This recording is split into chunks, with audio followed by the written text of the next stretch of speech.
네, 여전히 참사 원인 규명 중이지만 일단은 예방할 수 있었던 사고였다라는 게 중론인 것 같습니다. 네. 교수님께서 어떻게 보시나요? 그렇죠.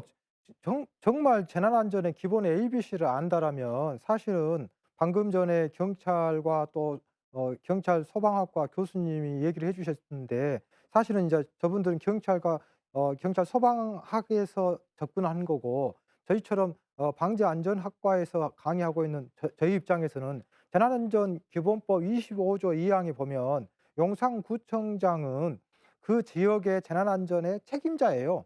자연재난이라든가 사회재난에 대해서 예방 의무가 있습니다. 그렇기 네. 때문에 그 주체 주관의 어떤 유무하고 관계없이 그 시민의 생명과 재산을 보호하도록 법에가 명시가 되어 있기 때문에 당연히 이 축제 실제로 3일 전인가 이거 긴급 대책 회의를 했다는 거 아닙니까? 네. 문제는 긴급 대책 회의를 할 때 용산구청장이 참여를 했어야 되는데 부구청장이 알아서 해 봐라.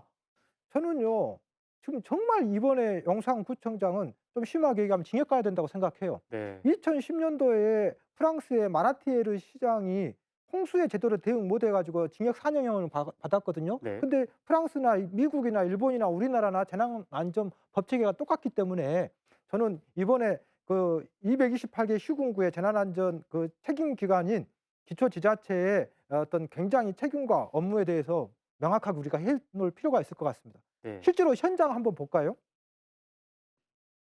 네.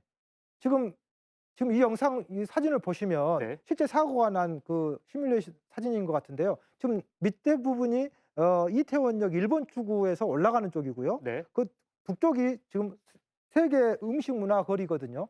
지금 그 사이의 폭이 저 거리가 한 5 미터 정도, 높이 차이가 5 미터가 되고 경사도가 10도 정도 되니까 네. 사실은 10도 정도 되면은 굉장히 급한 경사는 아닙니다. 보통 우리가 우리 시청자 여러분들께서 아파트 지하 주차장으로 내려갈 때의 그 경사도 있잖아요. 그게 보통 14 도에서 한 17도 정도 되니까 네. 그거보다 더 완경사라고 보면 되겠죠. 문제는 제가 이 시간에 자꾸 재난안전은 네거티브 어프로치라고 했잖아요. 네. 전체의 이태원 이번에 축제 때 들어오는 전체 인원이 중요한 것이 아니라 전체 그 지역에서도 위험한 네거티브 어프로치, 뭔가 불안전하고 미흡한 구역이 있을 거 아닙니까? 네. 그러면은 그런 것들을 우리가 침을 놓은 것처럼 혀를 뚫어 주는 것처럼 그런 것들을 영상구청장이나 영상구청 공직자들이 저런 것들을 저것을 일방향으로 할 것인지, 아니면 통제를 할 것인지, 아니면은 어떤 가이드라인을 둘 것인지, 아니면 방향 표시를 할 것인지,